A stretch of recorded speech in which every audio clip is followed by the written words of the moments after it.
परिच्छेद 5। चारों दिशाओं में हर्षोल्लास।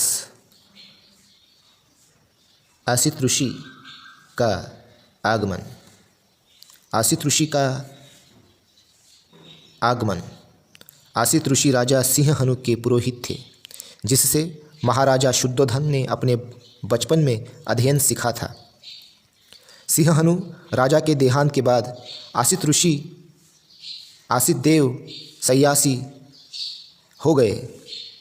आसित ऋषि आसित देव सन्यासी हो गए और सन्यासी होकर राजमहल के बाहर एक उद्यान था, उसी उद्यान में रहकर ध्यान किया। ध्यान के फलस्वरूप पंचविद्या, इर्दि विद्या,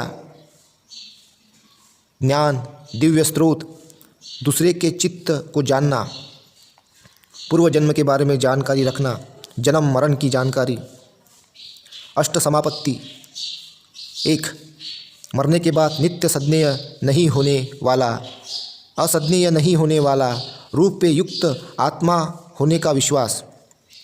2 मरने के बाद नित्य सज्ञा नहीं होने वाला, असज्ञा नहीं होने वाला, रूप के साथ नहीं होने वाला आत्म विश्वास। 3 मरने के बाद नित्य सज्ञा नहीं होने वाला, रूप के साथ साथ अरूप होने का आत्म के साथ विश्वास। 4 मरने के बाद नित्य रूप नहीं होने वाला, अरूपी नहीं होने वाला, सज्ञा नहीं होने वाला, असज्ञा नहीं होने वाला आत्म होने का ज्ञान। मरने के बाद 5 मरने के बाद नित्य सज्ञा नहीं होने वाला, असज्ञा नहीं होने वाला, अंत नहीं होने वाला आत्म होने का विश्वास। 6 मरने के बाद नित्य सज्ञा नहीं होने वाला, असज्ञा नहीं होने वाला अनंत आत्म होने का विश्वास। 7 मरने के बाद नित्य सज्ञा नहीं होने वाला, असज्ञा नहीं होने वाला अनंत आत्म होने का विश्वास। 8 मरने के बाद नित्य सज्ञा नहीं होने वाला, असज्ञा नहीं होने वाला, अंत नहीं होने वाला, अनंत नहीं होने वाला आत्म होने का विश्वास। समाधि लाभ प्राप्त किया और देहांत होने के बाद दिव्य लोक में शून्य विमान में समवत सुख से जीवन बिताया। बोधिसत्व की उत्पत्ति के दिन में आसित देव दिन का भोजन राजमहल में किया था। भोजन के बाद ध्यान समापत्ति समाधि के माध्यम से फिर से शून्य दिव्य विमान में चले गए। साय के समय में समापत्ति समाधि से मुक्त हो गए।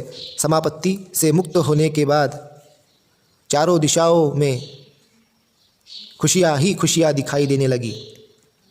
कारण कि क्या मामला है, तो उन्होंने बताया कि पता चला है कि भविष्य में बुद्धत्व प्राप्त करने वाला बोधिसत्व आज ही के दिन कपिलवस्तुपुर राजा शुद्धोधन के बड़ी रानी महामाया देवी के गर्भ से उत्पन्न हुआ है। इसीलिए सभी लोग चारों दिशाओं में हंसी खुशी मना रहे हैं।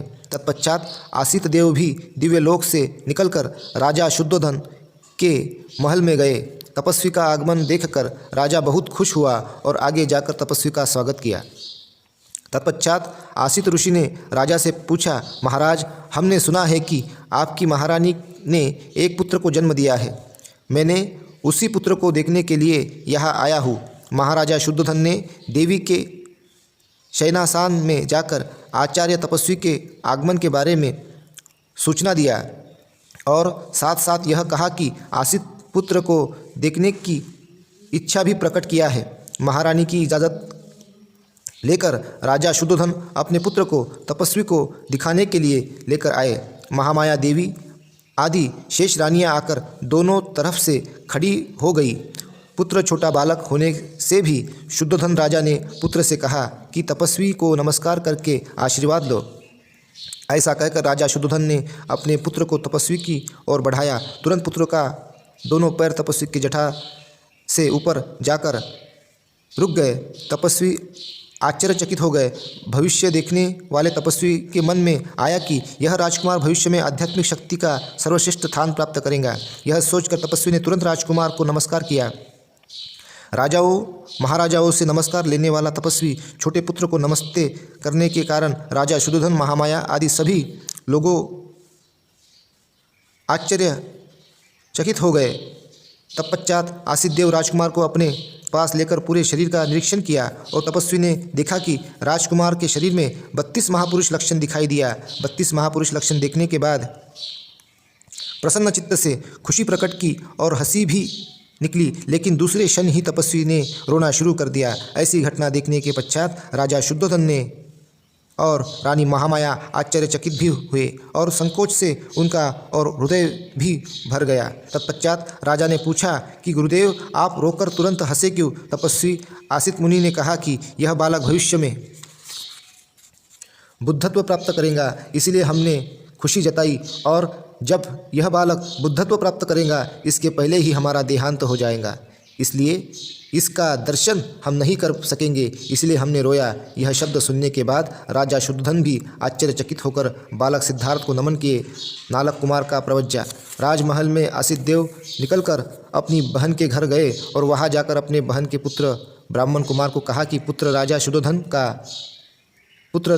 का पुत्र 36 वर्ष की आयु में ही बुद्धत्व प्राप्त करेगा, इसलिए तुम उसके पास जाकर भिक्षु बन जाओ। तपस्वी की बात सुनकर ब्राह्मण नालक थोड़ी दिन के बाद बाल कटवाकर, दाढ़ी बढ़वाकर, गेरुआ वस्त्र पहनकर, एक पात्र कंधे पर लटका करके कि बोधिसत्व राजकुमार कौन सी दिशा में है, उसी दिशा को नमस्ते किया। तत्पश्चात अपनी माँ से अनुमति लेकर हिमालय की ओर चले गए।